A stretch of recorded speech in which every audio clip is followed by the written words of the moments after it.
നിയമസഭയുടെ ബജറ്റ് സമ്മേളനം ഇന്ന് അവസാനിക്കും. വോട്ട് ഓൺ അക്കൗണ്ട് പാസാക്കി സഭ അനിശ്ചിതകാലത്തേക്ക് പിരിയും. ലോക്സഭാ തെരഞ്ഞെടുപ്പ് പ്രഖ്യാപിക്കും മുൻപുള്ള സഭാ സമ്മേളനം കൂടിയാണിത്. ഷീജയുണ്ട് കൂടുതൽ വിശദാംശങ്ങളുമായി. Sheeja, good morning. Good morning Keerthi. Sheeja, ഇന്നത്തെ സഭാ സമ്മേളനം അവസാനിക്കുമ്പോൾ ഇനി എന്തൊക്കെ നടപടികളാണ് ബാക്കിയുള്ളത്? ഇക്കഴിഞ്ഞ ദിവസങ്ങളിൽ സഭ ചേർന്നപ്പോഴുണ്ടായ സംഭവവികാസങ്ങൾ അതിന്റെയൊക്കെ സമഗ്രത.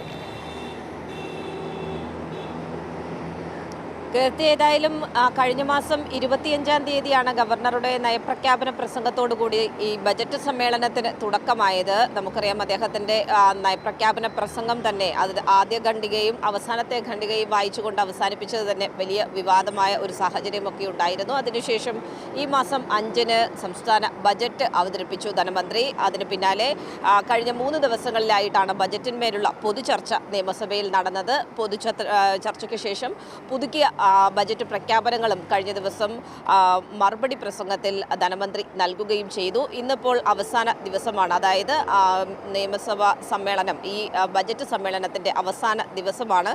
ഇന്ന് പ്രധാനമായും വോട്ട് ഓൺ അക്കൗണ്ട് പാസ്സാക്കുക എന്നുള്ളതാണ്. കാരണം പൂർണ്ണമായിട്ടുള്ള ബജറ്റ് പാസ്സാക്കാനുള്ള സമയമില്ല. ലോക്സഭാ തെരഞ്ഞെടുപ്പ് പ്രഖ്യാപിക്കാനിരിക്കുന്ന ഒരു സാഹചര്യം.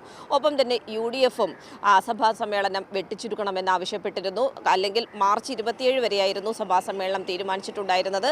UDFിൻ്റെ കൂടി അഭ്യർത്ഥന മാനിച്ചുകൊണ്ടാണ് ഈ രീതിയിൽ സഭാ സമ്മേളനം വെട്ടിച്ചുരുക്കാൻ തീരുമാനിച്ചത്. അതുകൊണ്ട് കേവലം 11 ദിവസത്തേക്ക് മാത്രമാണ് ഈ ഒരു ബജറ്റ് സമ്മേളനം ചേരുന്നത് എന്നുള്ളതാണ് ഒരു പ്രത്യേകത എന്ന് പറയുന്നത്. ഇന്ന് പ്രധാനമായും ബില്ലുകൾ കൂടി പരിഗണനയ്ക്ക് വരുന്നുണ്ട്. അതായത് വോട്ട് ഓൺ അക്കൗണ്ട് പാസ്സാക്കുന്നതിന് പുറമെ ധനകാര്യ ബില്ലിൻ്റെ അവതരണമുണ്ട്. അതിന് പുറമെ ധനവിനിയോഗ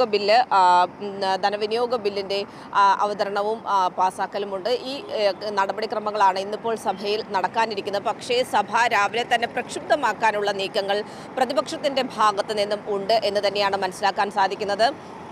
അടിയന്തര പ്രമേയ വിഷയത്തിൽ ഊന്നിക്കൊണ്ട് സഭയെ പ്രക്ഷുബ്ധമാക്കാനുള്ളൊരു ചർച്ചകൾ തന്നെയാണ് പ്രധാനമായും പ്രതിപക്ഷ ക്യാമ്പിൽ ഉള്ളത് എന്നുള്ളതാണ് ഇപ്പോൾ മനസ്സിലാക്കാൻ സാധിക്കുന്നത്. ഏതായാലും സഭാ സമ്മേളനം നടപടിക്രമങ്ങൾ രാവിലെ 9 മണിക്ക് തന്നെ പതിവ് പോലെ ആരംഭിക്കുന്നതായിരിക്കും ചോദ്യോത്തര വേളയോടുകൂടി. അതിനുശേഷം 10 മണിക്കാണ് ശൂന്യവേളയിലേക്ക് കടക്കുക. ഈ സമയത്തായിരിക്കും അടിയന്തര പ്രമേയ നോട്ടീസ് സഭ പരിഗണിക്കുക. ആ സമയം തൊട്ട് സഭയെ പ്രക്ഷുബ്ധമാക്കാനുള്ളൊരു തീരുമാനമാണ് നിലവിലിപ്പോൾ പ്രതിപക്ഷം കൈക്കൊണ്ടിരിക്കുന്നത്.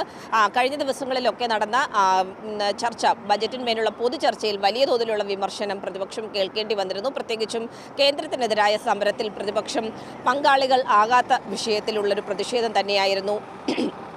ആ വിമർശനം തന്നെയായിരുന്നു ഭരണപക്ഷ അംഗങ്ങൾ ഉയർത്തിയിട്ടുണ്ടായിരുന്നത്. ഒപ്പം തന്നെ പ്രതിപക്ഷം ഉയർത്തിയ ഓരോ വിഷയങ്ങളിലും വിമർശനങ്ങൾക്കും ധനമന്ത്രി കഴിഞ്ഞ ദിവസം വൈകിട്ട് നൽകിയ മറുപടിയിൽ അക്കമിട്ട് നിരത്തി തന്നെയാണ് ഓരോ വിഷയത്തിലുമുള്ള വിശദീകരണം സഭയിൽ നൽകിയത്.